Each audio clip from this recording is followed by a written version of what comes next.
memberikan hibah kepada seseorang, orang itu bisa menerima sendiri, bisa menerima dengan perantaraan kuasanya. Dan kita tahu apa latar belakang dari pemberian hibah itu. Lalu meskipun tidak diberikan kuasa, tetapi penerima yang menerima itu kemudian menggunakannya untuk manfaat dari orang itu, maka itu bisa dikategorikan hibah kalau seperti itu, karena kita lihat latar belakangnya. Tapi kalau contoh dari saudara tadi kan nggak ada hubungannya sama sekali. Baik, kalau seperti contoh profesor yang terakhir tadi ya, yang berarti ada hubungannya misalnya, kemudian yang terkategori mendapatkan manfaat itu bukan hanya X, tetapi Y, Z, R, X, King, dan sebagainya. Apakah statusnya dan lain-lain itu sama dengan X? Kita lihat dulu apakah dan bagaimana hubungan antara X dan lain-lain itu. Kalau memang ada hubungan, ya statusnya sama, dia penerima manfaat itu, penerima hibah itu. Tapi kalau tidak ada hubungannya, ya tidak. Seperti ya ini ada hubungannya. Oh, iya. Kalau ada hubungannya, ya, ada hubungannya. Ya. Baik.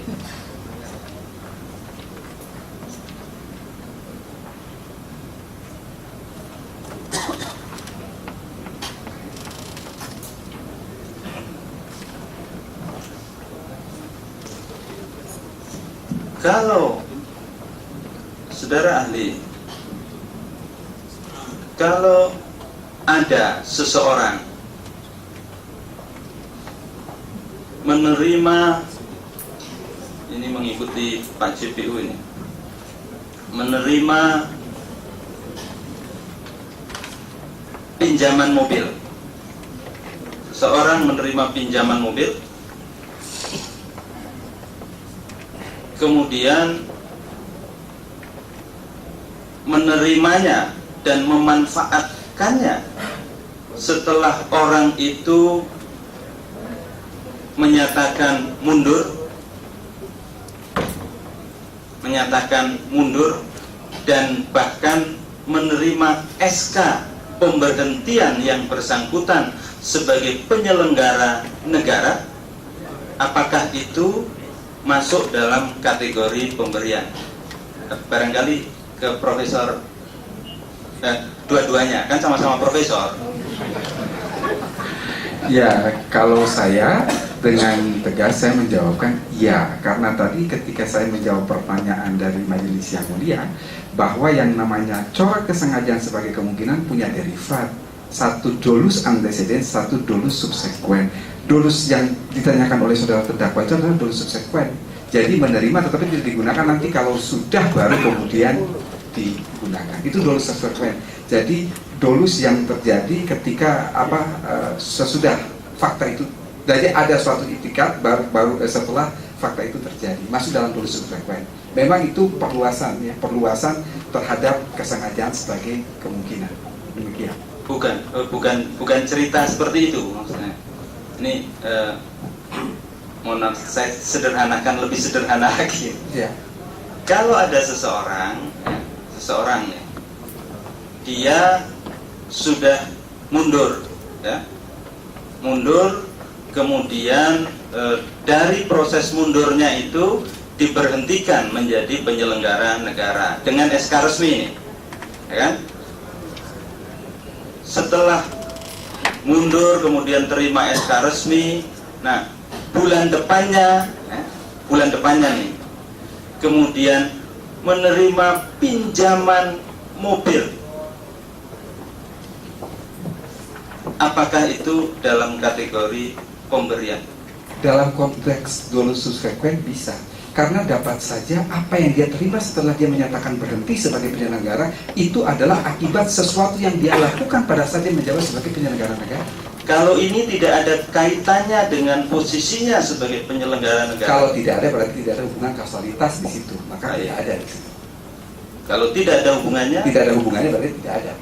Baik. Tapi kalau ada hubungan dengan sesuatu yang pernah dia lakukan pada saat menjadi penyelenggara negara, dia menyatakan berhenti, baru dia menerima pinjaman itu, maka itu bisa dalam dolus subsekuen. Artinya kalau ada kaitannya dengan kewenangan, ya kan, ada kaitannya dengan otoritas, Betul. ada kaitannya dengan kewajibannya, haknya sebagai penyelenggara negara, itu baru disebut Bisa dalam pasal 11 maupun Ya. pasal 12. baik. Ya. Tapi kalau tidak ada kaitannya, Ya, berarti tidak ada hubungan kausalitas. tidak ada hubungan kausalitas. Baik.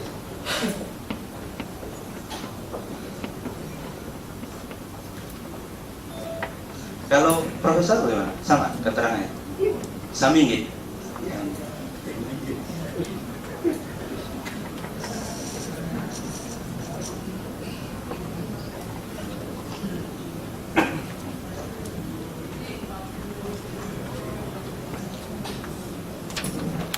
Saudara ahli,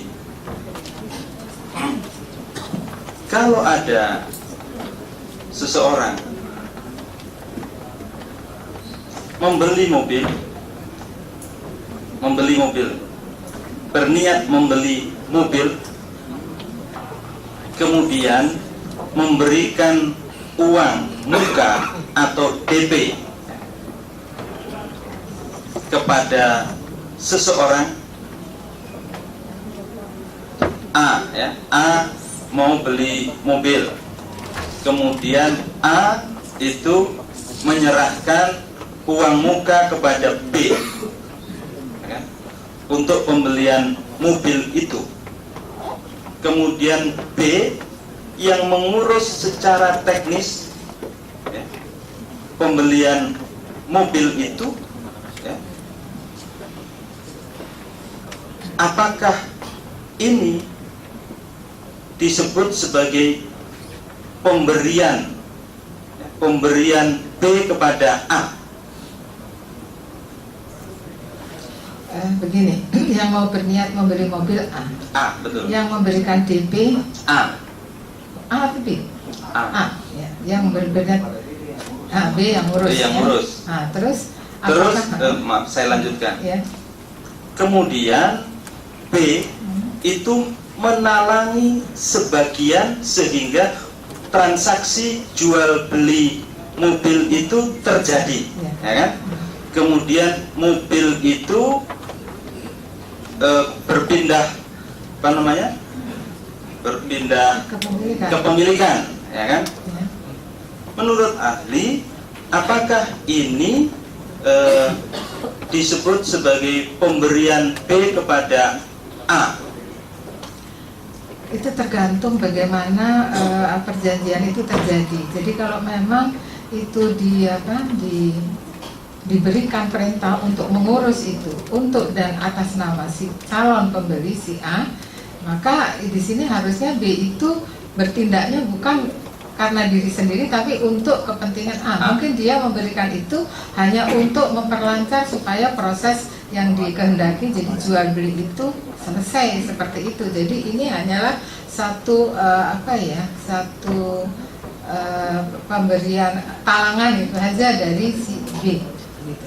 Jadi itu yang akan menentukan bagaimana pemberian kuasa atau pemberian perintah oleh A kepada B itu dilakukan. Jadi mobil ini sejak awal diniatkan dibeli oleh A, ya kan? Kemudian ada DP dikasih ke B, ya kan? DP dikasih ke B. Lalu B B yang kemudian ngurus plus menalangi sisanya. Ya. Kemudian saya lanjutkan lagi nih. Beberapa waktu kemudian ada cicilan dari A ke B karena B kan nalangi nih. Nalangi. Kemudian beberapa waktu kemudian mobil itu dijual. Hasil penjualannya itu diberikan oleh A, ya, oleh A kepada B, ya, karena A kan masih punya sisa utang kepada B. Nah, apakah ini sebagai pemberian atau itu hal biasa saja? Utang bukan utang piutang lalu dicicil. Nah, kalau masih ada kemudian mobil itu dijual untuk mengembalikan talangan itu utang piutang biasa bukan pembelian.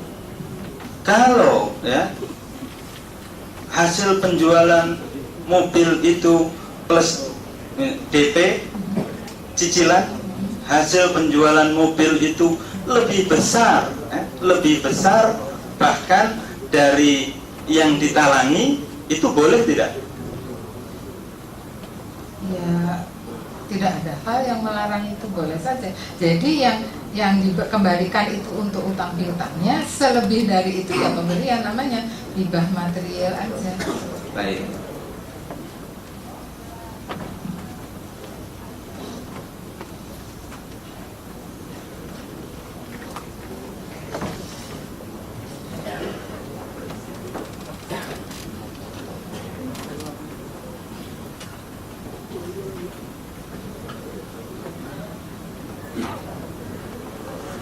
Saya geser ke Prof. Edi.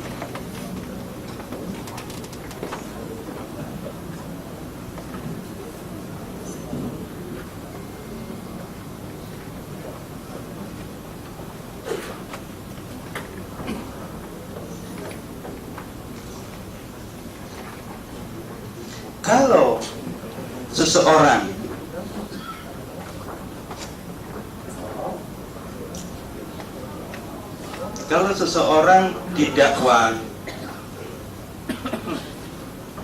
menerima pemberian dari X, ini A didakwa menerima pemberian dari X. X memberikan kepada A ini lewat Y, Z, lewat ini saja. A didakwa menerima pemberian dari X. X katanya memberikan kepada A ini lewat S, lewat B, dan lewat Y. Ya kan? Ini kan ilustrasi, Bro. Oh, boleh, bebas. Daripada tegangan, santai-santai aja, Bro. Kemudian, ya kan? Itu katanya, atas permintaan atas permintaan B, atas permintaan B. Jadi yang meminta itu B kepada X, ya. Yang meminta B kepada X. X katanya memberikan lewat, ya, memberikan kepada A, ya kan? Lewat S, B, dan Y. Oke. Kemudian, ya, X ini ditanya, X ini tidak yakin bahwa pemberian itu sampai ke A. Dia hanya yakin bahwa pemberian itu sampai ke S, B, dan Y. Ya kan? Gitu. Nah, pada saat yang sama S dan B itu ketika ditanya tidak pernah terima dari X. Nah, apakah A yang tidak pernah meminta, yang minta B ini, itu boleh disebut sebagai penerima? Ya, begini. Kalau ilustrasinya rumit, jadi saya akan jawab rumit juga. Saya mau mengatakan begini ya. Tadi sebetulnya dalam pertanyaan dari penuntut umum mengenai seorang penerima, katakanlah penerima itu dia tidak pernah meminta, atau katakanlah dia meminta tetapi melalui beberapa jalur, melalui perantara, maka tadi dengan tegas ahli katakan bahwa yang meminta itu adalah manus domina, sementara para perantara itu adalah manus ministra. Tetapi kalau dalam konteks misalnya ini, A tidak pernah meminta apapun, tetapi kemudian yang meminta itu B kepada C, lalu C itu melewati beberapa orang, tetapi barang yang diberikan ini tidak pernah sampai kepada si A, kan kira-kira begitu. Ya, betul. Ya, saya kira itu tidak ada suatu hubungan, tidak ada suatu tindak pidana di dalam, karena dia tidak tahu apa-apa. Baik. Itu dia berada dalam suatu yang namanya vetelekedualing, kesesatan fakta. Apa namanya, Prof? Saya pakai bahasa Indonesia saja lah. Kesesatan fakta atau error faksi di situ.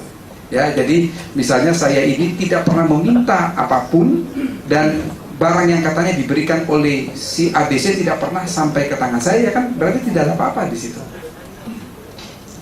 Baik. Terima kasih.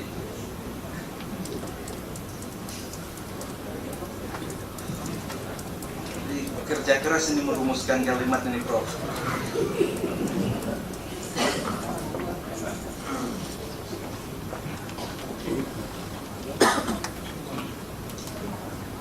Kalau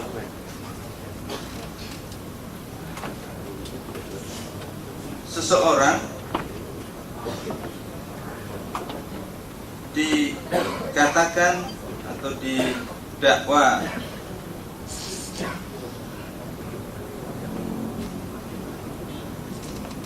menerima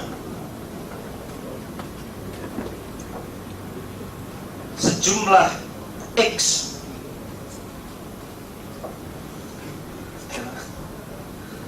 boleh disebut angka nggak? Misalnya ilustrasi. Boleh. 1.000 rupiah misalnya boleh. Baik. Ya, daripada salah kan nanti ditegur.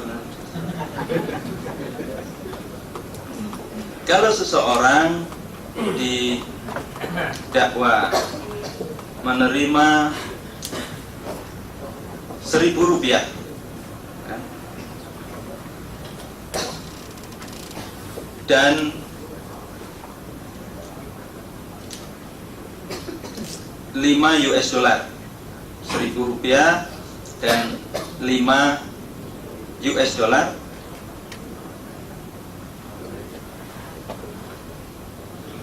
kemudian terima 1.000 rupiah dan 5 US dollar dari seseorang atau korporasi. Ternyata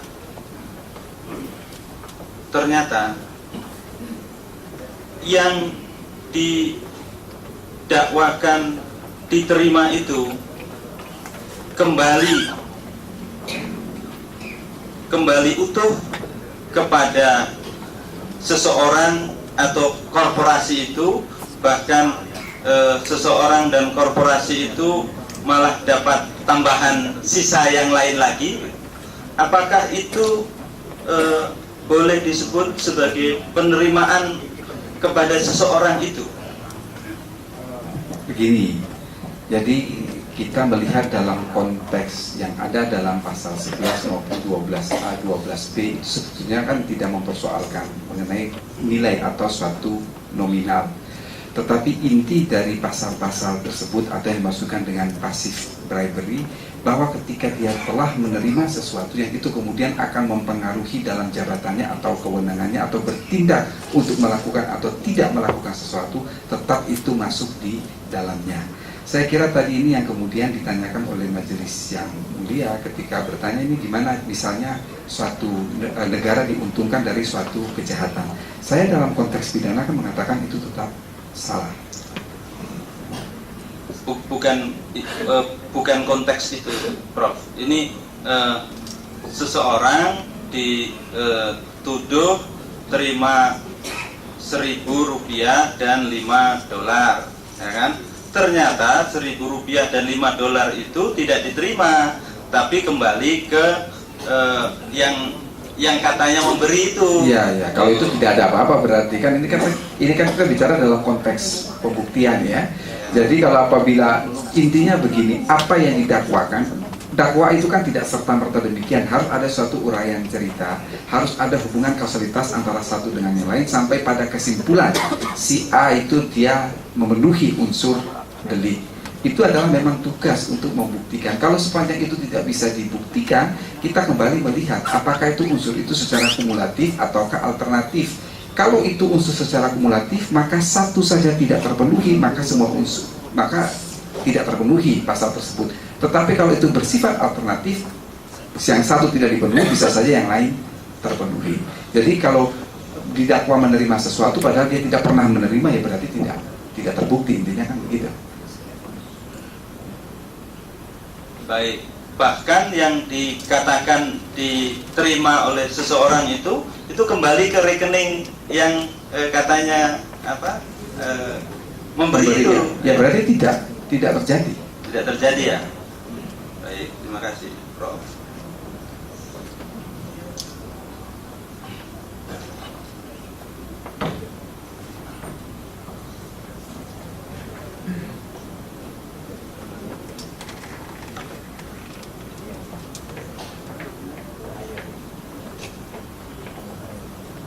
Kemudian soal apa tadi yang Prof sebut sebagai adresat ya tadi?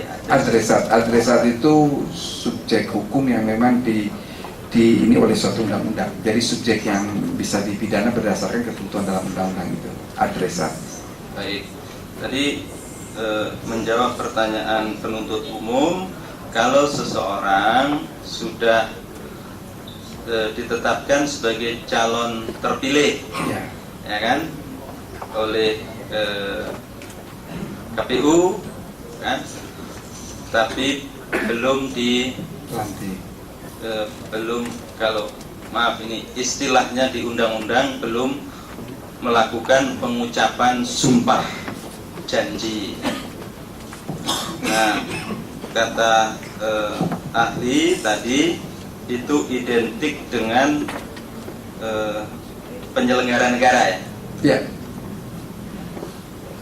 Apakah demikian keterangannya? Betul ya? Ya. Baik. Saudara ahli, menurut ahli, apakah penyelenggara negara itu punya masa jabatan? Penyelenggara negara itu kan sangat luas, tergantung apakah itu jabatan itu dipilih atau disappointed, ditunjuk. Kalau suatu jabatan ditunjuk, maka sewaktu-waktu kemudian dia bisa diberhentikan dari jabatannya. Sama halnya juga dengan jabatan yang dipilih. Jabatan yang dipilih itu kemudian dia meskipun masa waktunya belum selesai, tetapi kemudian dia mengundurkan diri atau dia tidak memenuhi persyaratan dari pemenuhan jabatan tersebut, maka tidak mesti sampai waktunya selesai. Baik, dalam kondisi normal, apakah penyelenggara negara yang dipilih itu, kita fokus saja anggota DPR misalnya ya. Apakah anggota DPR itu punya periode? Punya ya. 5 tahun biasanya. 5 tahun ya. Setahu saudara ahli, dasar 5 tahun itu apa? Saya terus terang, saya dalam bidang pidana, saya tidak menguasai detail mengenai ketatanegaraan. Baik.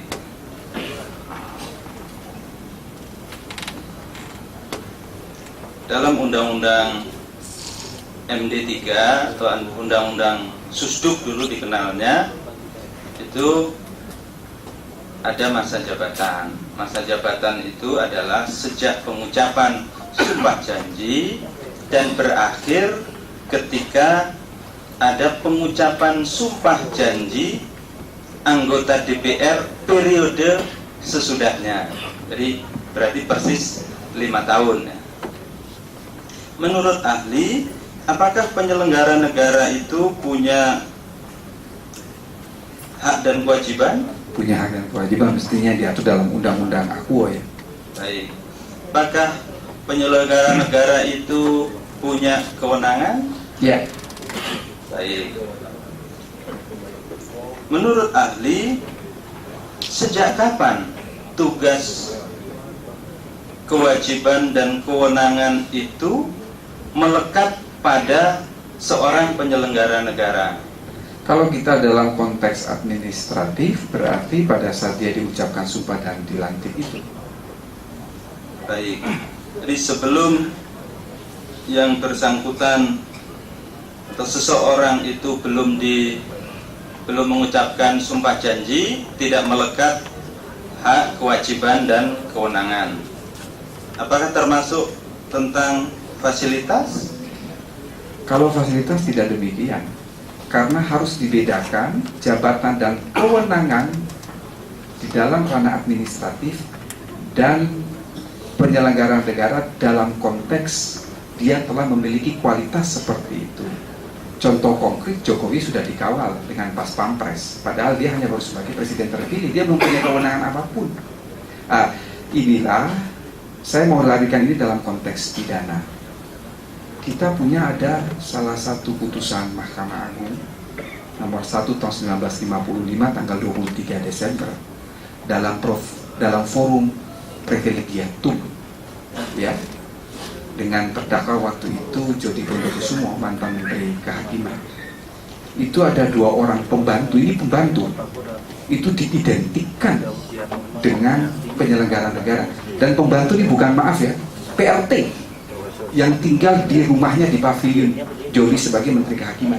Ini dianggap melakukan kejahatan jabatan karena dalam melaksanakan tugas-tugas itu dia melekat atas perintah yang dilakukan oleh Jody Gondokusumo pada saat itu.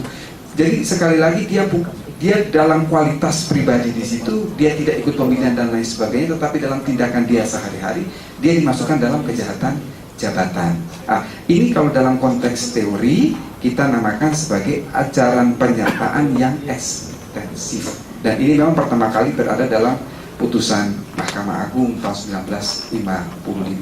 Jadi apa yang ditanyakan oleh saudara terdakwa, saudara harus bisa membedakan. Saya dalam konteks hukum pidana yang mencari kebenaran material, dia akan melihat kepada kualitas pribadi seseorang, sehingga kita tidak terperanjat pada konteks administratif.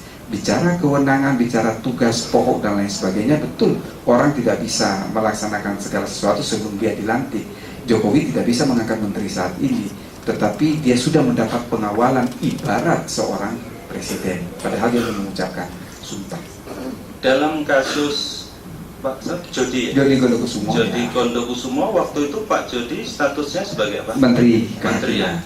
Bahkan bukan calon menteri ya? Bukan, tetapi bukan dia sendiri yang dijatuhi pidana. Ada jadi ada 3 orang yang dipidana. Satu adalah Jody Gondokusumo, yang 2 ini adalah pembantunya. Yang satu itu adalah asisten pribadinya di Partai Indonesia waktu itu, Partido. Yang satu ini, maaf, ini PRT waktu itu. Ya. Baik, tapi maksud saya waktu itu Pak Jody statusnya sebagai penyelenggara negara. Betul, definitif ya? Definitif. Baik, terima kasih.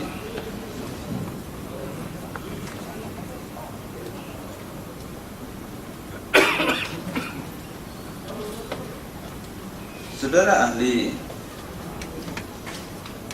ini pernah saya tanyakan kepada Sekjen DPR, dan yang dihadirkan penuntut umum sebagai saksi di persidangan yang mulia ini.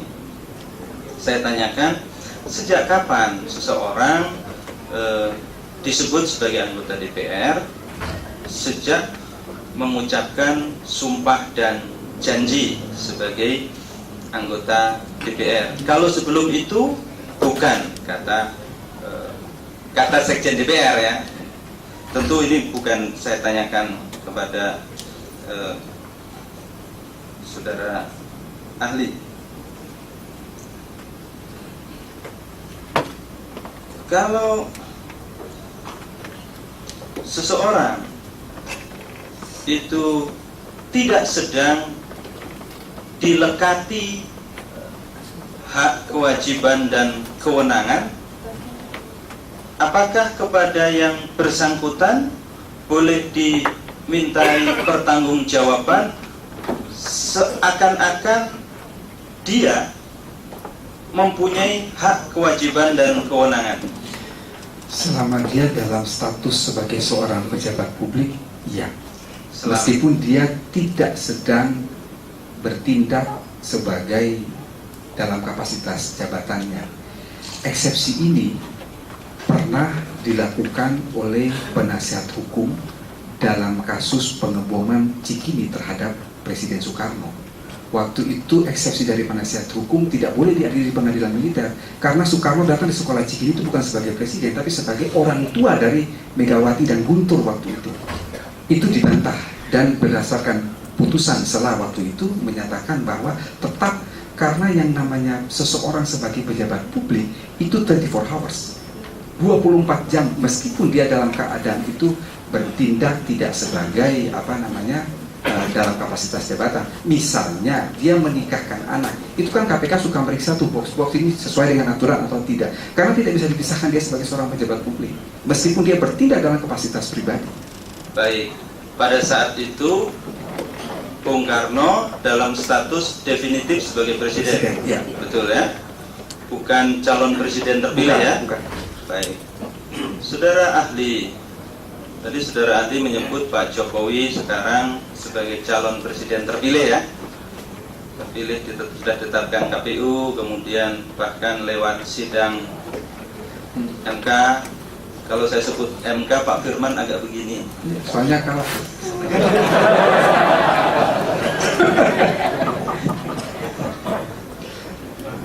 Itu mendapatkan fasilitas protokoler ya? Iya. Setahu saudara ahli, itu protokoler sebagai presiden atau protokoler sebagai calon presiden terpilih? Begini, saya mau jawab dari sisi pidana. Sekarang ini seandainya ada orang melakukan, katakanlah Jokowi itu lewat terus ditembak, itu kenanya pasal makar. Makar. Jadi tidak akan ke 338 KUHP, pembunuhan tidak. Pasal makar. Upaya pembunuhan terhadap presiden. Karena sekali lagi, meskipun dia belum dilantik, tapi kualitas dia itu dianggap sebagai sama dengan presiden yang menjabat. Itu tindakan, kalau ada tindakan Orang terhadap presiden terpilih ya, bukan tindakan kalau presiden terpilih kepada orang ya. Sekarang seandainya pun katakanlah Jokowi itu menerima meskipun dia belum dilantik, saya tetap berpendapat bahwa dia dalam